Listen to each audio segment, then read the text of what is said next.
Well, hello everyone.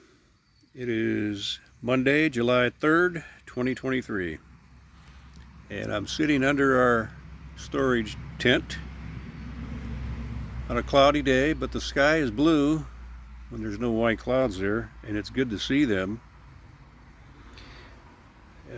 Some of you in different parts of the country didn't know that we were under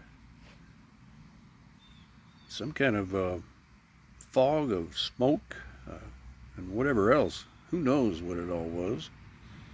The experts tell us it's wildfires from Canada. If you watch TikTok and other things, they'll tell you, well, it's the government. Honestly, I don't know. It could be both. I don't know about those things, you know. You can run wild with conspiracy theories if you let yourself go. Now, I'm not saying I don't believe there's some hanky-panky going on.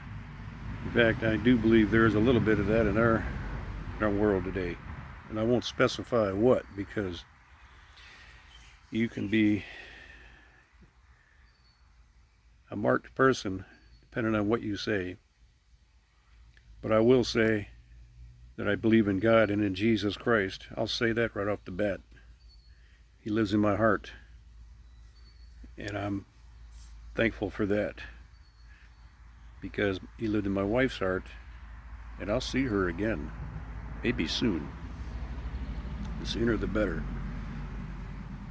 But in the meantime, God has a plan for me. Whatever it is, I'm not sure, but this is probably part of it. And I intend to do what he wants me to do. Sometimes I don't like it. I want to run away from it, okay? I've always been a shy person. Yeah, but I don't have that no more. I don't really care about that no more. I have nothing to fear. I don't fear death. I fear pain. If you want to inflict pain upon me, I really don't want that. But knowing that God's going to take care of me, I think I can handle it. But we'll see. Hope that day never comes. And I hope he comes back first, which I believe he will soon. I think a lot of you believe that too. Some of you don't, but that's okay. It's not my intention to try to convince you one way or another to believe in God or Jesus Christ. I pray that you would, but I'm not here to twist your arm or anything like that. I'm here to talk about grief and what I go through. I just wanted to give a shout out because I was going to make another video on my other phone, which was my wife's phone. Excuse me, and on there I have a YouTube channel, Widower's Journey Through Grief, and this one is my journey through grief, in case you didn't know. And I use this phone because it's a better phone, a lot better than her phone. And it's just so much easier on this for a lot of reasons. But get all that aside. I was going to make a video and I didn't right away. I started to write down a lot of things I was going to talk about. And after reading it, I just scrapped it all. I'm going to start over again and see what happens. But in the meantime, I'm using this phone to make this little short video here. So many things we could talk about that are grief related, symptoms, things we have to do and go through, but I'll discuss all that again on that other phone. For right now, I want to talk about just somebody who's new at this and doesn't know what's going on in their life right now. They're in shock. They're suffering trauma from grief. And some of the ways we go through this, we watch a loved one pass, is not pretty. Other times it could be a beautiful thing for some people because of the pain they were in. And knowing they're going to be in heaven and you're going to see them again, that's a joyful thing in a lot of ways. Where the joy isn't is when you're going to be alone and you're going to realize that having Jesus living in my heart has helped, but it hasn't taken away the pain of loneliness that this grief brings on. And a lot of the things you have to go through, your life has just changed. It has totally changed. You're not the same person anymore. Everything that you thought was okay is not okay now.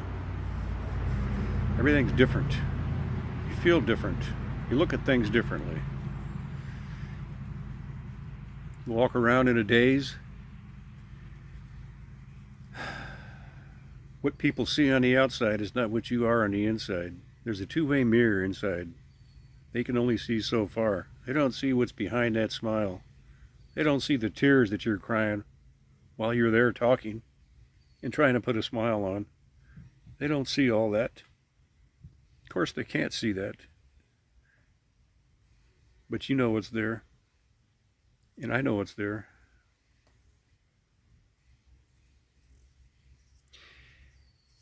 And sometimes time can really heal that. A lot of time. But I know people that one person to be specific, been grieving for 5 years and he's just now letting it out. Just now. Something triggered it. And I can't tell you any more details than that because I'm not going to talk about him right now. He's a new guy in our grief group. And boy, let me tell you, it's hitting him now after 5 years. 5 years. So grief is a funny thing, you know. Some people get through it, and it seems like they're not really having a hard time with it.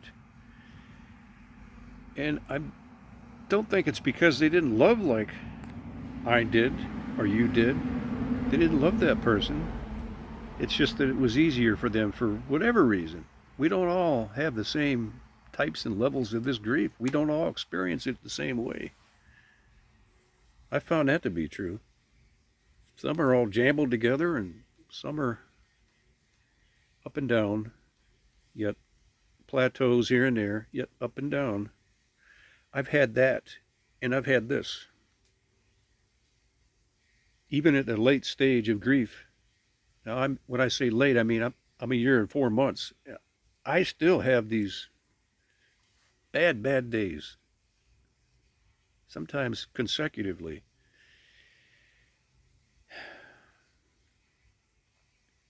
You know, I pray a lot.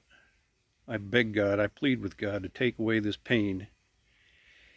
And I ask myself, why am I still hurting?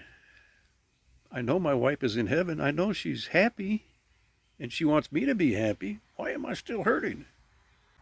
I don't have an answer for that. Depression? Yeah.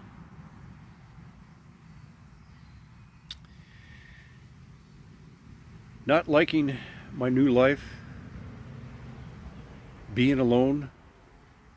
Yeah. That's why you're hurting. If you have friends and they know what you're going through, if they're there to support you and just listen to you and be sympathetic to you, that's all you need sometimes to carry you through this. Now, don't leave God out of it. You know, in the end, that's what we really all need. But I've prayed and prayed and prayed sometimes and asked for His help, and I never see nothing or feel nothing. But yet someone comes along and helps me. So that's from Him. That's from Him. That person, those words that you heard, that pastor, that neighbor, that stranger that said something to you, that's from Him. So He is helping you. I believe that. He's helping me. And He will. He'll help you get through this. And everybody says it takes time. And boy, is that Nothing is so more truer than that. It takes time. There may be an exception to that rule for some, and I don't know why that is, but the rest of us, it takes time, sometimes years. And you never really truly get over it. That's something only heaven can cure when we get there. Being with Jesus, with our loved ones, I look forward to that. Man, do I look forward to that. That can happen today, but I don't think it will. You know, I used to pray for that. I don't really do that anymore. I've come to realize that this is who I am now, and this is what it's going to be like.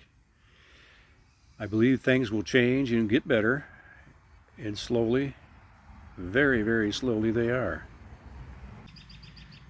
And I haven't ruled out the chance of finding a friend to share the rest of my life with. I haven't ruled that out. I did in the beginning, but I look at it differently now. I'm not pursuing that. If God allows, God will bring about that. No one can replace Cindy. I love her deeper than anything except Jesus. I'm learning to love Jesus more, to trust him like she did. I thank God for that woman. Every day, every night. And I don't want to say too much more here because I want to talk more in depth later on, and I've already been 13 minutes talking here. Now I got to go edit it because I wanted to keep it under 8 minutes. God's going to help you get through this. Just trust him. Ask for his help. You probably already have and you don't see it yet, but don't give up. Sometimes it takes time for God to answer in a big way. And he will answer you. Use your heart. When you ask, use your heart. Well, I should end this video here and tell you that we'll talk to you again soon. And God's going to help you through this. He's helped me. So, bye for now. God bless.